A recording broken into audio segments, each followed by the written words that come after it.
안녕하세요. 성견 변호사입니다. 만약 이 영상을 시청하는 여러분이 캘리포니아에 살고 있는 피고용인이라면 운이 좋다고 말할 수 있습니다.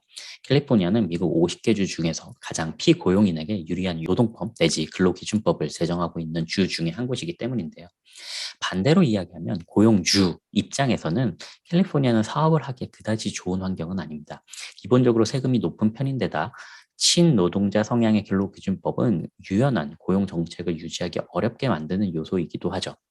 간혹 이 고용주들 중에는 근로계약서를 작성하면서 준거법을 캘리포니아 법이 아닌 다른 주의 법률로 계약서를 수정하면 어떻겠냐는 문의를 주시는 경우가 있습니다.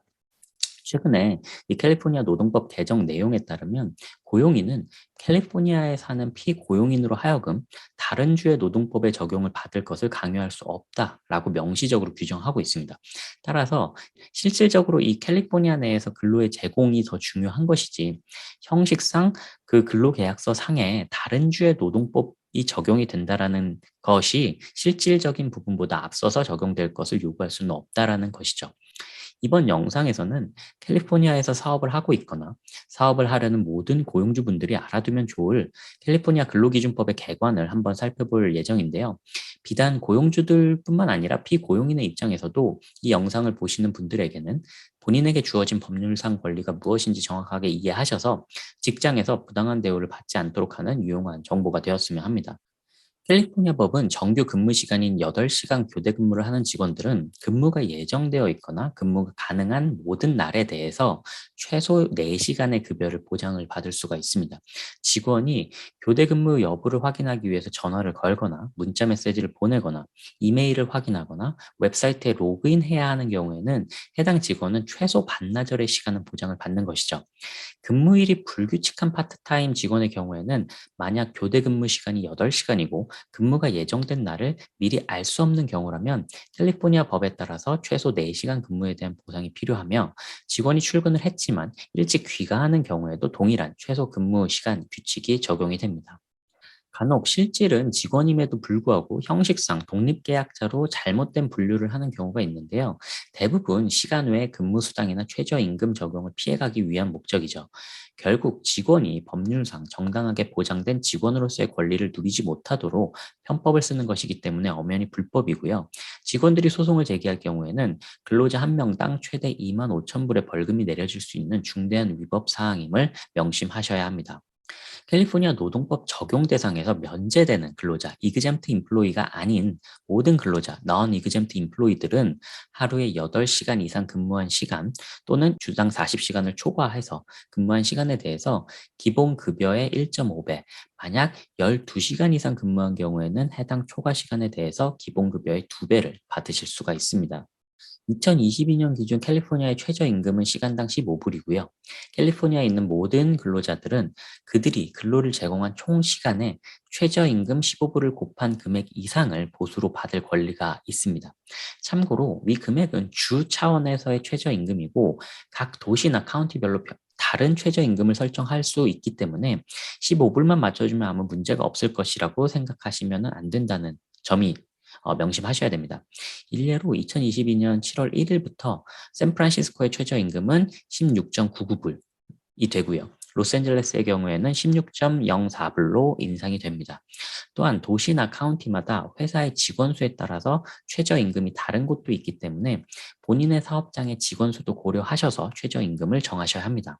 앞서서 잠깐 언급하였다시피 기본적으로 모든 노동자들은 캘리포니아의 노동법상 적용 대상이 되나 일부 적용 면제 대상 근로자가 존재합니다.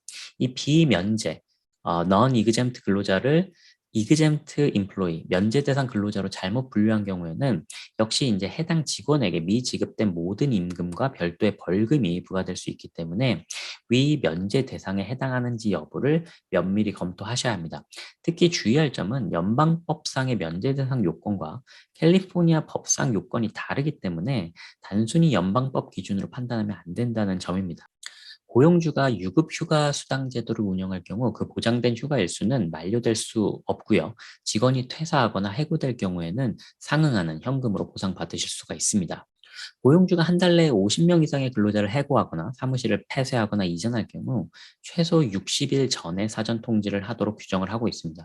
사전 통지를 하지 않았을 경우 근로자들은 두 달치의 급여와 복리후생을 받으실 수가 있습니다. 만약 근로자를 해고할 경우 해당 근로자의 마지막 근무일, 즉 퇴사일이 되겠죠. 이 날에 반드시 급여를 정산해 주셔야 합니다. 그런데 만약 근로자가 자발적인 퇴사를 하는 경우라면 퇴사일로부터 72시간 내에 급여를 정산을 해 주시면 됩니다.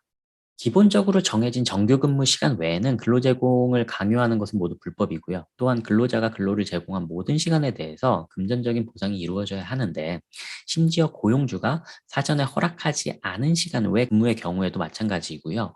고용주로서 알고 있었거나 충분히 알 수 있었을 경우 이루어지는 모든 노동에 대해서는 보상을 요구할 수가 있습니다. 간혹 이를 피하기 위해서 정규 근무 시간 내에 도저히 끝낼 수 없을 정도의 많은 양의 업무를 요구함으로써 정규 시간 중에 적절한 휴식을 취할 수 없는 환경을 만들거나 근로자가 자발적인 초과 근무를 할 수밖에 없도록 악용하는 고용주들도 있는데, 이는 모두 불법임을 명심하셔야 합니다. 급여를 받을 권리가 있음에도 그 고용주가 급여 지급을 거부하는 경우에는 미지급된 급여에 대한 지급과는 별개로 최초의 미지급 그 급여 기간 동안에는 하루에 50불, 그리고 그 다음 급여 기간부터는 하루에 100불의 민사상 손해배상을 청구할 수 있고요. 근로자 한 명당 맥시멈은 4,000불이 됩니다. 고용주들은 4시간마다 유급의 휴식 시간 및 5시간마다 무급의 식사 시간을 보장하셔야 하고요. 각 휴식 시간은 최소 10분, 각 식사 시간은 최소 30분 이상이어야 합니다. 근로자들에게 근무 중 적절한 휴식 시간과 식사 시간을 보장하지 않을 경우에는 하루당 1시간 급여에 해당하는 금액이 벌금으로 부과될 수 있습니다. 아마존 물류 창구에서 산재 사고가 빈번히 일어나는 것에 대응해서 이 캘리포니아는 2022년 1월 1일부로 새로운 법률 AB 751을 제정하였습니다. 해당 법률에 따르면 고용주는 각 근로자들에게 주어진 할당량을 공개하여야 하며, 해당 할당량을 충족하기 위해서 화장실이나 휴식 시간을 제한하거나 안전수칙 미준수를 강요해서는 안 된다는 점입니다.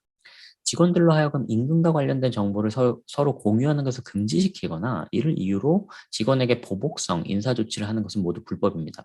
직원들은 서로 자유롭게 정보를 공유할 권리가 있으며, 그 과정에서 성별, 나이, 인종 등의 이유로 차별적 대우가 있었음이 밝혀진다면 상당히 큰 문제가 될 수 있음을 특히 명심하실 필요가 있습니다.